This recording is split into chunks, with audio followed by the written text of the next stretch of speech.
안녕하세요. 재림성도 여러분, 다시 만나서 반갑습니다. 지난주에 우리는 예배를 통한 연합에 대해서 함께 살펴보았습니다. 오늘은 우리가 그리스도 안에서 하나됨이라고 하는 총주제 하에서 제12과 교회의 조직과 연합이라고 하는 제목으로 함께 공부하시겠습니다.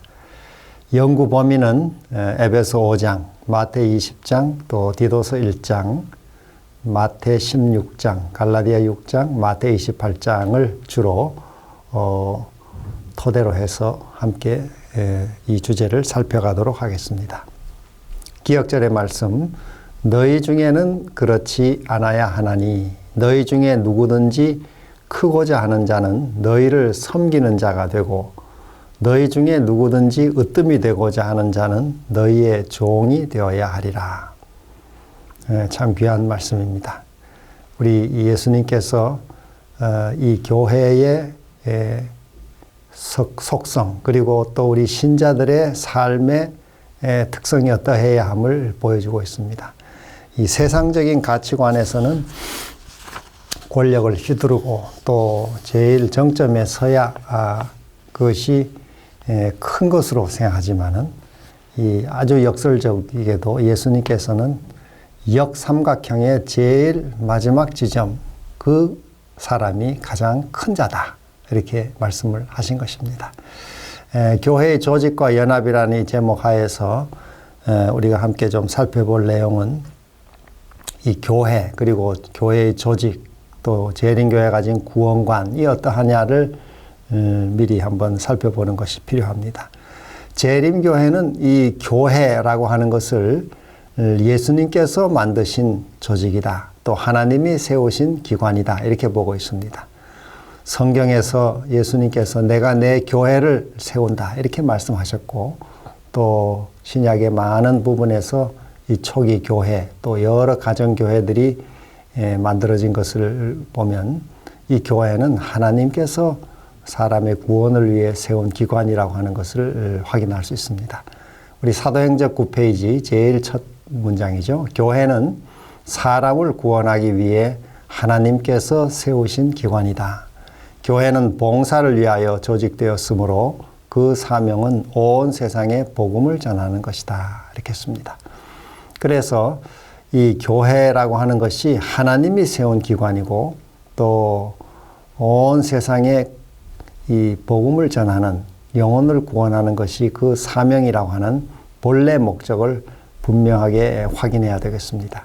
아울러 이 교회를 하나님께서는 각 시대마다 가지고 계셨고 아담으로부터 구약의 여러 인물들을 거쳐서 신약의 교회 그리고 오늘날 이 여자의 남은 자손인 남은 교회에 이르기까지 하나님은 어느 시대나 그의 교회를 가지고 계셨다 하는 사실을 분명하게 이해하는 것이 매우 중요합니다. 특별히 이 마지막 시대에 재림교회 안에서 여러 이설들, 분파들이 등장할 때마다 늘 공통적인 그 주장은 무엇인가 하면 교회가 틀렸다고 하는 것입니다. 현재 교회는 틀렸기 때문에 따로 나와야 된다. 다시 말해 이 교회관에 대한 도전이 늘 있음을 보게 됩니다. 우리는 이 성경의 예언을 통해 분명히 주신 남은 교회의 이 사명을 기억하고 또 이 남은 교회를 하나님이 붙드시고 계심을 기억할 필요가 있습니다. 교회는 이 곡식과 가라지의 비유처럼 가라지가 섞여 있는 것이 사실입니다. 그리고 요한계시록 2장 3장에 나오는 7교회에 보내는 여러 말씀처럼 교회는 항상 완전한 어떤 그 사람들만 모여 있는 것이 아니고 늘 문제가 있고 특별히 라오디게아 교회는 뜨뜻미지근한 그런 참으로 하나님께서 입에서 토해내칠 만큼 그런 그 문제가 많은 교회지만은 하나님께서는 그 교회를 붙드시고 또 그 교회에 회개의 기별을 보내시고 다시 뜨거운 열성을 회복하도록 권면하신다는 사실을 기억할 필요가 있습니다. 그래서 이런저런 주장으로 교회를 떠난다든지 또 교회를 비방한다든지 교회 여러 지도자들의 삶의 여러 부족함을 늘 지적하면서 교회에 대한 불신을 조장한다든지 하는 일들은 결국 교회를 허는 일이 되고 마는 것입니다. 여러 부족함에 대해서 교회의 행정자들의 부족함에 대해서는 하나님께서 판단하실 것입니다. 그러므로 이 여러 부족한 어떤 실수나 허물을 가지고 재림 교회 자체를 부정한다든지 교회 자체를 떠나간다든지 하는 일은 참으로 성경적 입장에서 잘못된 것임을 볼 수 있습니다. 재림 교회는 또한 구원관에 있어서 예수 그리스도를 믿음으로, 오직 예수 그리스도를 믿음으로 우리가 구원받는다 하는 이 개신교의 중요한 유산을 확고하게 가지고 있습니다. 그래서 이 십자가의 복음, 또 그 복음의 확대요, 또 결론 부분인 마지막 지성소에서의 심판, 지성소 사역, 이것을 재림교회는 분명히 믿고 전하는 것입니다. 자, 이러한 그 서론적인 토대를 가지고 이제 한과 한과 공부를 하겠습니다. 16일, 교회의 머리이신 그리스도, 또 만물을 그의 발 아래 복종하게 하시고 그를 만물 위에 교회의 머리로 삼으셨느니라. 우리 교회를 비유하는 그 비유 가운데 하나가 뭐냐면은 예수 그리스도의 몸이라고 하는 것입니다. 이건 참 귀한 설명입니다. 바울은 이 교회를 설명할 때 교회에 대한 여러 은유들이 많이 있는데 성경에 그 중에 하나인 이 몸으로, 인간의 몸으로 이 교회를 비유했습니다. 이게 탁월한 참 하나님의 계시의 이 내용이라고 할 수 있습니다.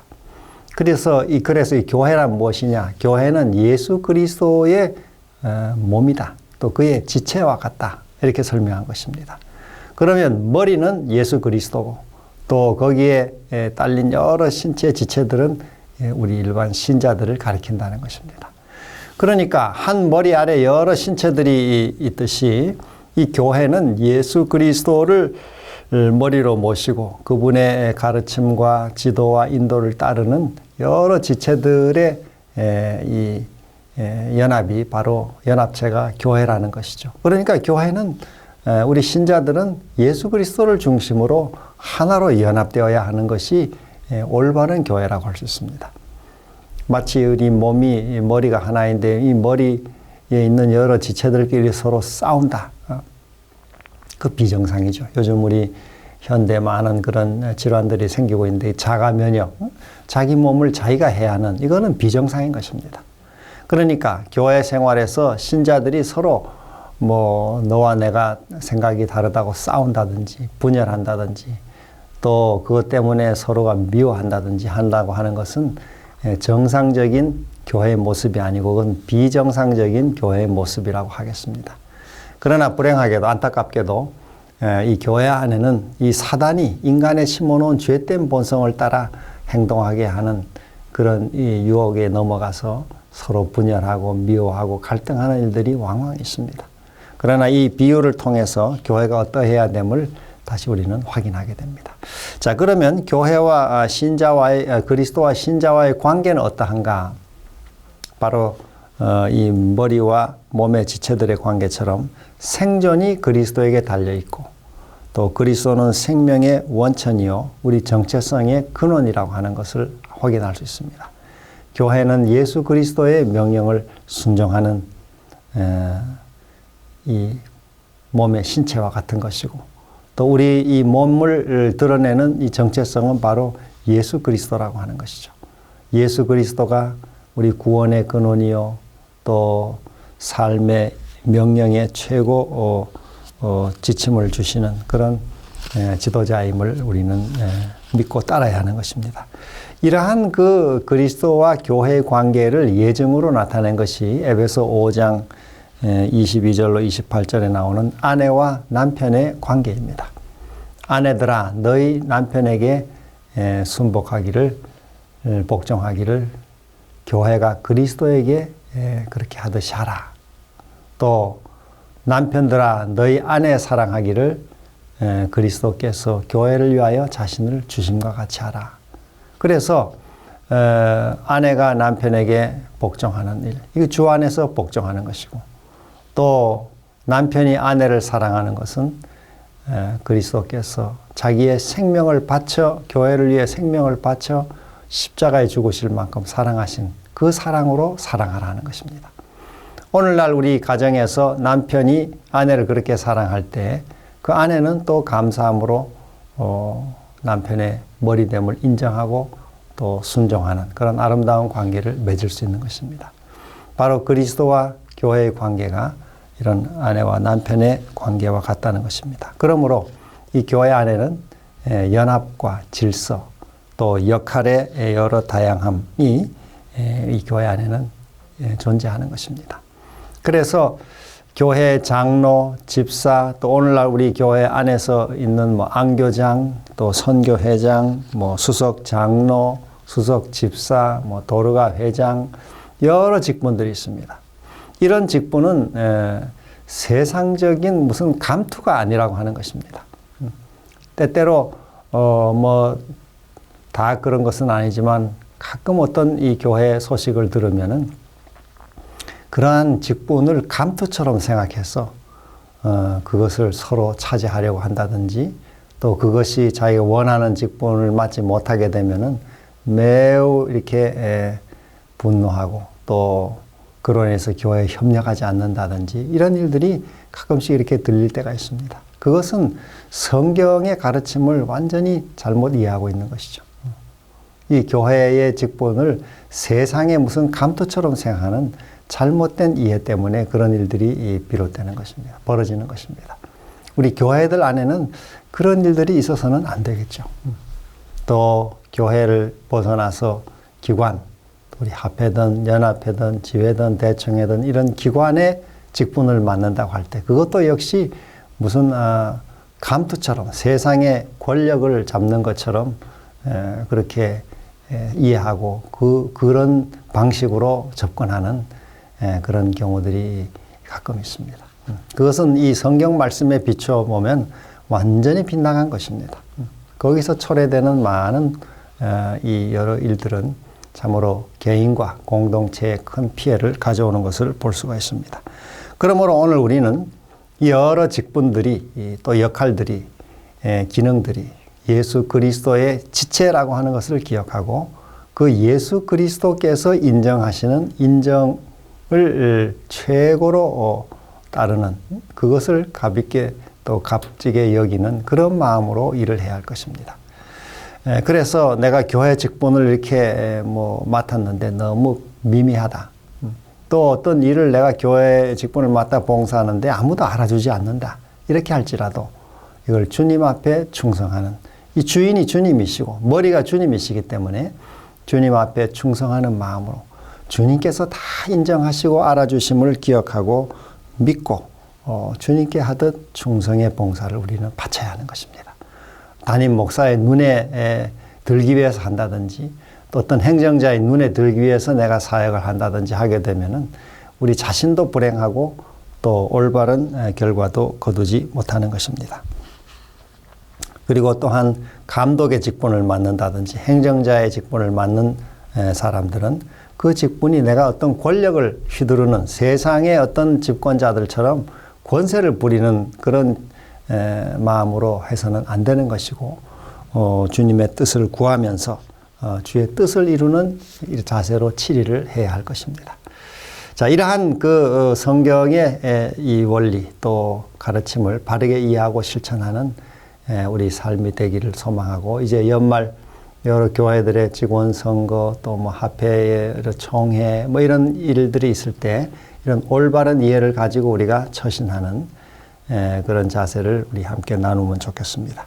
우리 둘째 날은 섬김의 지도력 이어지는 말씀이죠. 이 힘, 하나님이 우리에게 다 힘을 주셨습니다.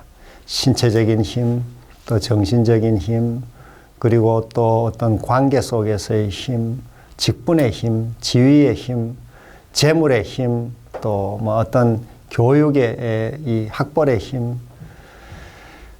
또 어떤 사람들은 또 이 신체가 아주 튼튼한 이런 신체적인 어떤 힘, 이 모든 이 힘들이 우리에게 다 주어집니다. 사람이 힘이 있어야 움직이고 또 활동을 할 수 있죠. 이 힘에는 두 종류의 모델이 있습니다. 영어로 파워라고 하죠. 영향력, 어떤 이 감화력, 남에게 미칠 수 있는 어떤 그 힘을 사용하는데 두 가지 이 모델이 나오죠. 하나는 굴림 모델입니다. 굴림하는 거죠. 위세를 부리고 사람들에게 복종을 강요하고 또 그렇게 하지 않으면 또 뭐 처벌하고, 이것은 세상 나라의 모델이죠. 예수님께서도 마태 20장 28절에 세상 이 집권자들은 권세를 휘두르는 사람들이다. 그러나 너희는 그렇지 않다. 이렇게 했습니다. 그런데 불행하게도 예수님의 제자들은 3년 반을 예수님을 따라다녔으면서도 그 하늘의 왕 예수 그리스도께서 가지고 계신 그 하나님 나라의 힘의 원리를 바로 이해하지를 못했습니다. 그들은 하나님을 따라다녔으면서도 그들의 마음 속에는 이 세상 모델, 이 굴림, 이 모델, 그런 원리가 그들의 마음을 지배했습니다. 그래서 성경에 보면은 누가 크냐 이런 다툼이 자주 일어났습니다. 마가 9장 34절 또 누가 9장 46절, 심지어 마지막 성만찬의 자리였던 그 순환주간 누가 22장 24절, 이런 여러 곳곳에 보면 누가 크냐 누가 크냐 이런 다툼과 변론과 싸움이 있었다 이렇게 했습니다. 그래서 예수님은 그들의 그 뿌리 깊이 박혀있는 이 악한 마귀의 정신을 고쳐주고자 여러 차례 시도하시고 또 교육하시고 가르치셨습니다. 우리 요한복음 13장에 보면 친히 발을 씻기는 그 본을 보이심으로 참된 위대함은 섬김에 있다는 것을 몸소 보여주셨습니다. 두 번째로 이 힘을 사용하는 모델 가운데 하나는 섬김 모델입니다. 다른 말로 섬김의 리더십, 또 종의 리더십, 서번트 리더십이라고도 하죠. 예수님께서도 마태 20장 26절로 27절에 무릇 크고자 하는 자는 너희를 섬기는 자가 되어야 하리라. 또 가장 높은 자가 되고자 하면 가장 낮은 자, 종이 되어야 하리라. 이것은 하나님 나라의 모델입니다. 마치 삼각형에서 역삼각형과 같은 것이죠. 예수님은 인자가 온 것은 섬김을 받으려 함이 아니라 도리어 섬기려 하고 자기 목숨을 많은 사람의 대속물로 주려 함이었다 이렇게 했습니다.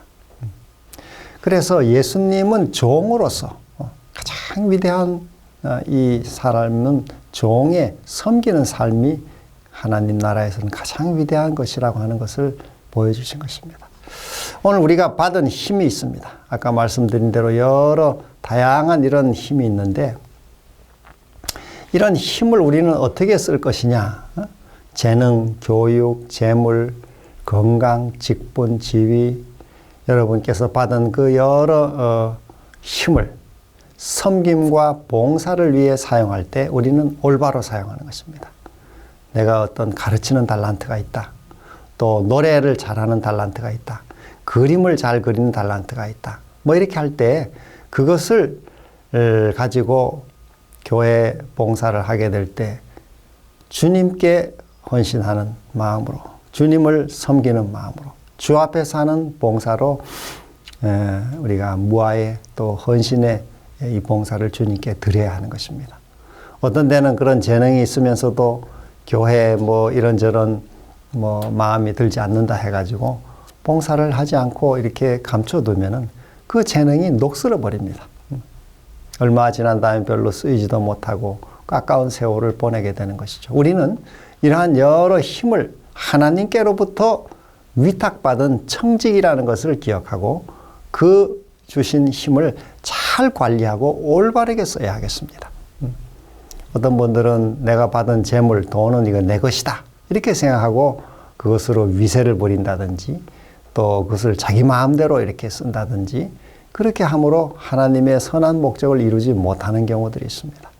우리 이 오늘 공부를 통해서 받은 힘이 나는 어떤 것이 있는지 가정이나 교회나 직장이나 또 어떤 이 기관에서 우리가 받은 그 힘을 올바르게 사용함으로 하나님께 영광을 돌리고 또 이웃들에게 복을 끼치는 삶을 살도록 해야 되겠습니다. 우리 삼육대학교에는 지난 한 2년 반 이렇게 제자 훈련을 통해서 거의 한 120명에 가까운 사람들이 과정을 마치고 또 그 긴 일련의 과정을 통해서 이렇게 소그룹들이 형성되고 한 26개의 사역반들이 아주 활동적으로 일을 하고 있습니다. 교회 분위기도 많이 좋아지고 또 그 여러 소그룹들이 이 구도자들을 위해서 또 기도하고 헌신하는 그런 모습들을 보면은 정말 이 신앙의 참 변화의 모습들을 보게 됩니다. 그 받은 은사를 가지고 봉사하는 것이죠. 소그룹 여러 사역반들이 많이 있습니다만 그 중에 예를 들면 반찬 사역반을 하는 분들은 그 반찬을 자신의 그 재능을 따라서 준비해서 모아서 우리 환우들에게 또 병원에 입원해 있는 또 남은 가족에게 또 꼭 필요한 어떤 학생들에게 이렇게 봉사를 하는 받는 사람도 만족하고 또 봉사하는 사람도 아주 기쁨이 넘치는 그런 요긴한 봉사를 하고 있습니다. 또 뭐 그림의 재능으로 또 노래로 또 여러 다른 다양한 그 재능을 따라서 부서부서의 분야에 이렇게 봉사하는 그런 아름다운 모습들을 보게 됩니다. 자, 이러한 그 교회의 이 다양한 이 봉사에 받은 힘을 사용함으로 하나님께서 영광을 받으시는 것이고 또 이 많은 분들이 유익을 얻는 것입니다. 이 세상은 지금 성과 중심으로 다 돌아가고 있습니다. 사람이 어떤 성과를 내지 못하면 쓸모없는 사람으로, 별 볼일 없는 사람으로 취급받고 또 무조건 크면 좋다고 하는 이 세속 가치가 때때로 교회 안에도 들어옵니다. 숫자가 높아야 성공한 것이고 숫자가 낮으면 실패한 것으로 간주하는 경향이 있습니다. 그러나 성경도 물론 수에 대해서 말하고 있습니다. 초대교회도 그 복음전도의 성과를 3,000명, 5,000명, 또 수만 명 이렇게 숫자로 말합니다마는 숫자 자체를 절대시하게 될 때 우리는 또 다른 위험에 떨어지는 것입니다. 개인의 존재의 가치를 무시하게 되고 또 그 사람의 인격을 가치를 우리가 평가절하하게 되는 것이죠.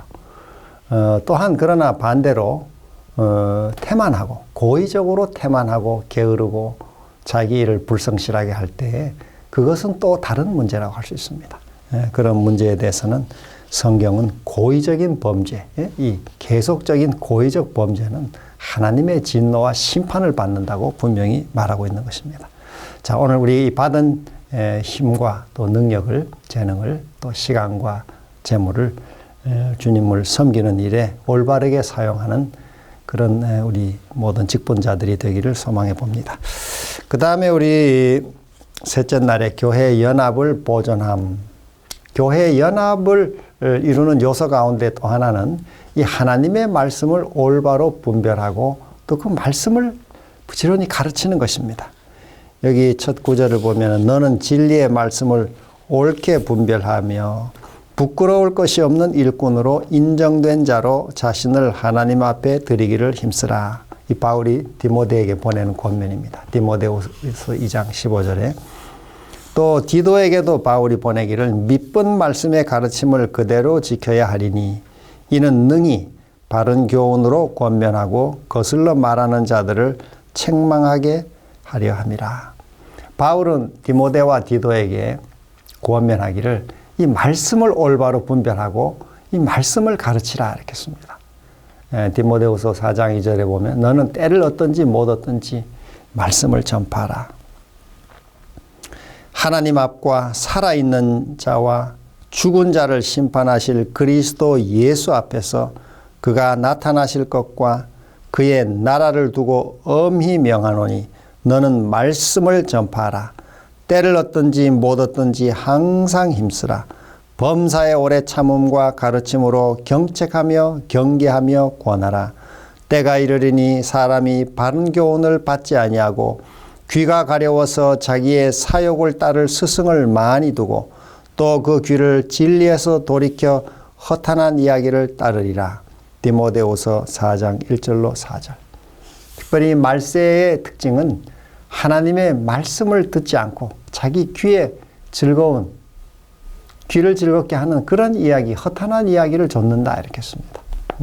그래서 이 마지막 때의 이 세속의 오류와 또 타락을 극복하는 중요한 방법으로 사도 바울은 말씀을 전파하라 이렇게 했습니다. 그래서 우리가 말씀을 올바로 연구하고 또 그 말씀을 바르게 가르치고 전파해야 합니다. 이것이 우리 연합을 이루는 데 매우 중요합니다. 교회를 자꾸 분열시키는 이유 중에 하나는 이 하나님의 말씀에서 벗어난 가르침을 가르치는 것입니다. 그러므로 교회의 직분을 맡은 우리 지도자들은, 우리 장로, 집사, 목회자는 성경과 또 이 증언의 말씀, 그리고 또 특별히 기본 교리, 또 다른 여러 경건한 서적들을 부지런히 연구해야 되겠습니다. 특별히 교리를 철저히 공부하는 것이 필요합니다. 교리라는 것은 성경의 중심적인 여러 주제들을 체계적으로 정리해 놓은 것입니다. 우리 재림교회는 28 기본 교리라는 것을 가지고 있습니다. 성경에서부터 시작해서 신관, 삼위 하나님에 대한 교리가 잘 정리되어 있습니다.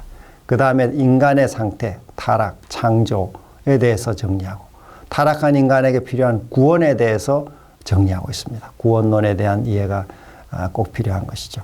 그 다음에 구원받은 사람들의 생활인 교회론에 대해서 여러 장이 설명되어 있습니다. 교회란 무엇이며 또 직분들은 어떠한 것인지.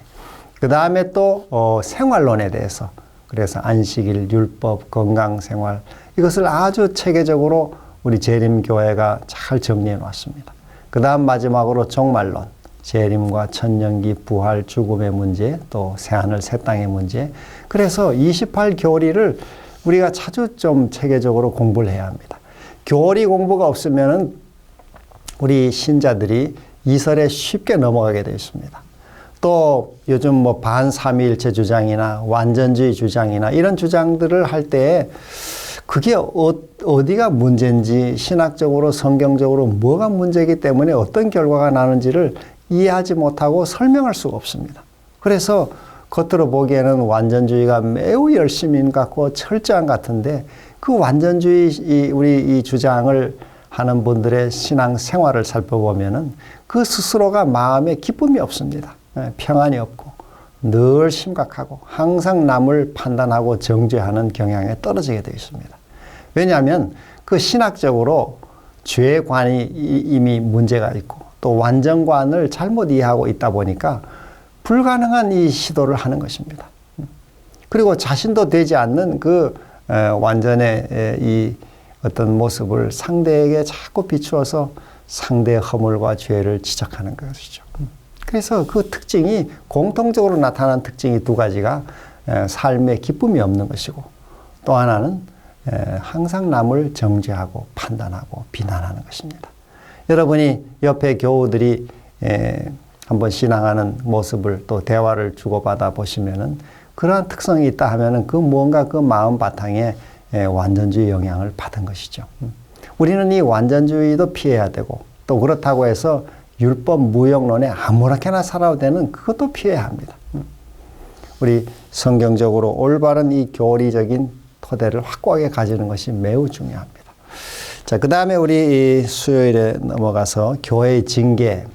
교회의 징계는 이 공적 범죄를 처리하도록 하나님께서 또 이 성경 속에 말씀하신 것입니다. 예를 들면 고린도 교회에는 여러 문제들이 많은데 그 음행의 문제에 대해서 고린도전서 5장 우리 4절, 5절, 7절, 13절을 이렇게 보면은 즉각적으로 그걸 처리한 걸 볼 수 있습니다. 내어 쫓아라. 바울은 아주 강력하게 이걸 처단하는 것을 볼 수 있습니다. 왜 이런 그 징계가 필요한가 하면은 교회가 가진 그 순수한 이 순수성, 교리적 순수성, 또 교회 생활의 순수성, 또 교회의 어떤 관습의 순수성을 보존하기 위해서 이러한 그 징계가 때로는 필요한 것입니다. 공적으로 분명히 살이 썩어 들어가는 그런 그 심각한 질병인데 그걸 도려내지 않고 그냥 방치해버리면은 다른 여러 성도들이 피해를 보게 되는 것이죠. 그래서 이런 어떤 완전한 오류라든지 때로는 이 삶의 부도덕한 일이라든지 또 재정적인 어떤 이 분명한 어떤 이 문제가 크게 있다든지 이럴 경우에는 그 징계를 할 수밖에 없는 것입니다. 징계를 하는 목적은 말씀드린 대로 교리의 순수성을 보존하고 또 교회 생활과 행위 또 관습의 순수성을 보존하고 또 악을 제거하고 순결을 보호하며 특별히 이 범죄한 사람을 다시 회복시키기 위한 치료해서 회복시키기 위한 조치로서 이 징계를 하는 것입니다. 특별히 이 징계는 여기 오늘 교과 설명처럼 반드시 구속적 목적으로 이루어져야 된다 이렇게 했습니다. 상대를 어떻게 없애버려야 되겠다. 이런 마음으로 징계하면 안 되고 우리 그 영혼을 어떻게 하든지 다시 회복하도록 교회에서 잠시 내보낼 수밖에 없는 것이죠. 돌이키고 회개하도록 자신을 반성하고 회개하도록 내보내는 것입니다. 여기 예수님께서는 이 처리하는 방식으로 마태 18장에 첫째로 3단계를 말씀했는데 첫째로 그 개인 당사자와 먼저 하라. 그 다음에 둘째로는 말을 안 들으면 한두 증인을 데려가서 확정하라. 그것도 안 들으면 세 번째로 교회 앞에 회부해라. 그리고 그것도 듣지 않으면 이방인과 세리같이 취급하라 이렇게 했습니다. 우리는 매일 삶에서 교회 생활에서 우리가 남을 비판하고 또 헤아리는 이런 판단하는 일을 하지 않도록 조심하고 또 왜냐하면 그것이 우리도 그렇게 도로 받을 것이라고 말씀하고 있습니다. 그리고 우리가 서로 짐을 먼저 지고 또 먼저 자신의 들보를 빼고 자신을 먼저 살피라 하는 것입니다. 자, 그 다음에 우리 선교를 위해 조직했다 이렇게 했습니다. 교회 조직의 큰 목적은 가서 모든 족속으로 제자를 삼아 아버지와 아들과 성령의 이름으로 침례를 베풀고 내가 너에게 분부한 모든 것을 가르쳐 지키게 하라. 볼지어다 내가 세상 끝날까지 너희와 항상 함께 있으리라. 이게 교회의 대사명, 우리 교회의 목적이죠. 세계 선교죠. 세천사의 기별도 역시 각 나라와 족속과 방언에게 보내는 것입니다. 여기 주 동사는 제자를 삼으라. 그걸 보조하는 것이 가라, 침례주라, 가르치라는 것입니다. 여기 하나님의 큰 보증이 있는데 그것은 바로 내가 세상 끝날까지 너희와 항상 함께 있으리라 하는 것입니다. 물론 이 사업이 쉽다고는 주님이 말씀하지 않죠. 마귀가 악한 마귀가 방해하기 때문에. 그러나 하늘 군대 사령관이 함께 하시고 마태복음 1장 23절에 임마누엘 약속하셨던 그분이 마태 28장 마지막 절에서 세상 끝날까지 함께 하겠다고 약속하셨기 때문에 이 사업은 성공이 보증된 것입니다. 우리 이 사명으로 우리가 하나로 연합하도록 해야 되겠습니다. 이번 과는 교회 조직과 연합이란 주제로 우리가 섬김, 또 힘의 올바른 사용, 또 연합의 비결, 올바른 교리에 대한 확립, 또 때로 이 공적 범죄자에 대한 징계 이런 걸 통해서 우리가 하나로 연합하는 그런 우리 성도들의 삶이 되어야 되겠습니다. 우리 다음 시간에는 제13과 마지막과 연합의 최종적인 회복에 대해서 함께 공부하겠습니다. 그 시간까지 모두 평안하시기를 바랍니다. 감사합니다.